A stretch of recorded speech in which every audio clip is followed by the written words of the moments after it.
बलूचिस्तान में अभी कुछ दिन पहले 12 कोऑर्डिनेटेड अटैक्स हुए पाकिस्तानी आर्मी और उनकी पैरामिलिट्री फोर्सेस के सेटअप। कोऑर्डिनेटेड 12 जगह पर अटैक हुए और सबसे जो बढ़िया रोल निकल के आया इसमें, जो कि यूनिक है, कि इसमें विमेन फिदाइन अटैकर्स ने बढ़ चढ़ के भाग लिया। सुसाइड बॉम्बिंग थी बट लेड बाय विमेन। तो अभी का जो पॉडकास्ट है, मैं रोल ऑफ विमेन, जो लेडीज का, विमेन का रोल है इस बलूचिस्तान लिबरेशन के लिए, उस पर बात करता हूँ। बलूचिस्तान आप सबको पता है कि पाकिस्तान का सबसे बड़ा प्रोविंस है, 40% लैंड है, उसमें करीब $2.5-3 ट्रिलियन के रिजर्व्स हैं। उसके अंदर से चाइना अपना CPEC कॉरिडोर बना रहा है। ये पाकिस्तान ने जबरदस्ती हथिया लिया था खान ऑफ कलात से 1948 में, उनकी इंडिपेंडेंस के बाद।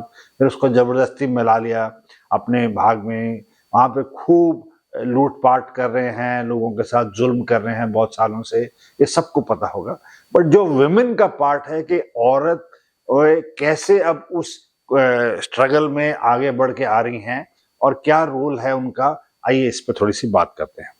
ये जो बलूचिस्तान को समझने के लिए इनके अंदर 5 मेजर अपराइजिंग्स हुई हैं। तो फर्स्ट अपराइजिंग हुई थी 1940 एंड 50s में, प्रिंस अब्दुल करीम ने उसको लीड किया था। उसके बाद सेकंड अपराइजिंग हुई 1958-59 में, जबकि बलोच की प्रोविंशियल गवर्नमेंट को हटा दिया गया। थर्ड हुई अर्ली 60s में, जब नवाब नौरोज खान ने रेजिस्टेंस की एक मूवमेंट स्टार्ट की, उसको भी पाकिस्तान आर्मी ने दबा दिया। चौथी और जो मोस्ट सिग्निफिकेंट रही थी, वो 1973 से 77 में रही थी, जब जुल्फिकार भुट्टो ने करीब 80,000 ट्रूप्स को डिप्लॉय कर दिया था बलूचिस्तान में और अपराइजिंग ईरानियन हेलीकॉप्टर्स वगैरह लेके रिबेल को क्वेल किया था। जो फिफ्थ हुआ है, जो अभी चल रहा है अपराइजिंग आज़ादी के लिए उनकी, उसमें जो ये दौर आया है वो 2003-4 से आया है। और हर उसमें ये रहता है कि ग्रीवेंसेस रहते हैं लोगों के, एक्सप्लॉयटेशन रहते हैं रिसोर्सेज के, एंड मिलिट्री ऑपरेशंस थोड़े दिन बंद रहती हैं। और ये जो एरिया है, ये स्पार्सली पॉपुलेशन, बहुत कम लोग रहते हैं इस एरिया में, और बहुत ज़्यादा वास्ट एरिया है जिसमें हिली एंड सेमी एरिड कंडीशन हैं, जहाँ पे आबादी बहुत कम है।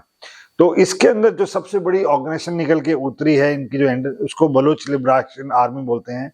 इनका एक बलूच लिबरेशन फ्रंट है, BLF, एंड ये सब इंडिपेंडेंस मांग रहे हैं। बट विमेन जो सुसाइड बॉम्बर्स हैं, वो इसलिए स्टार्ट हुआ कि बहुत सारी डिसअपीयरेंस स्टार्ट हुई। बहुत से लोगों के फादर्स, ब्रदर्स और बच्चे जो मेल मेंबर्स हैं, उनको सिक्योरिटी फोर्सेस उठा के ले जाती थी और वो लोग गायब हो जाते थे। तो इकोनॉमिक डेवलपमेंट के हिसाब से जो नेचुरल सोर्सेज हैं, चाहे वो ऑयल हो, चाहे वो गैस हो, चाहे वो रिसोर्सेज हो, वो तो पाकिस्तानी आर्मी और उनकी जो पंजाबी एलीट कम्युनिटी है वो तो लूट के ले जा रही थी। बट जब इनके लोग जो डिसअपीयरेंस हो रहे थे और जो आ ही नहीं रहे थे, जिनके बारे में पता ही नहीं चला है, तब धीरे धीरे लेडीज ने अपना एक रोल स्टार्ट किया है। एंड उसके अंदर जो पहले स्टार्ट हुआ था पीसफुल प्रोटेस्ट से, तो उसके अंदर मामा कादिर बलोच थी कि बहुत उनका एक बेटा था जलील रेकी, एंड वो बाद में मारा गया। तो उन्होंने फिर ये मूवमेंट स्टार्ट की। दूसरी लेडी थी फरजाना मजीद, जिनके हस्बैंड डिसअपियर हो गए थे, और उन्होंने एक voice of Baloch missing person, जो VBMP के नाम से एक संस्था स्टार्ट की थी 2009 में। उसमें बहुत सारी लेडीज आगे बढ़ चढ़ के आई।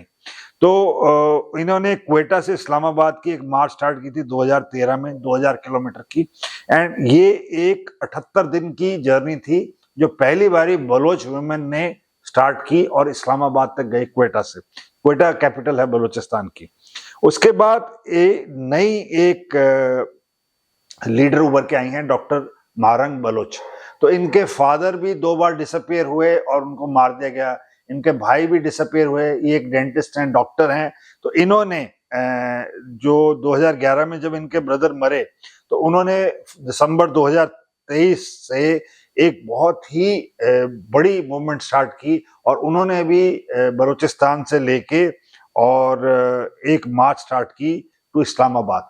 उसमें लाखों लेडीज ने इस 2023 की मार्च में उनको ज्वाइन किया और धीरे धीरे ये एक बहुत प्रोमिनेंट फेस बन गई हैं पूरी बलोच लिबरेशन की मुहिम के लिए, जो इस वक्त जब मैं बात कर रहा हूं तो वो इम्प्रिजन्ड हैं एक पाकिस्तानी जेल के अंदर। नेक्स्ट है इनकी सामी दीन बलोच। ये डॉक्टर दीन मोहम्मद बलोच की बेटी हैं और ये भी 20s में इनको जो बच्चों के लिए अपना इन्होंने मुहिम जाहिर किया था, उसके बाद इनको इम्प्रिजन कर लिया।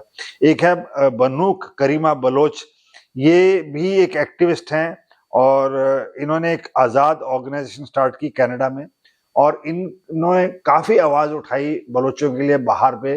इनका मिस्टीरियस सर्कमस्टांसिस के तहत कनाडा में इनको ख़त्म कर दिया गया।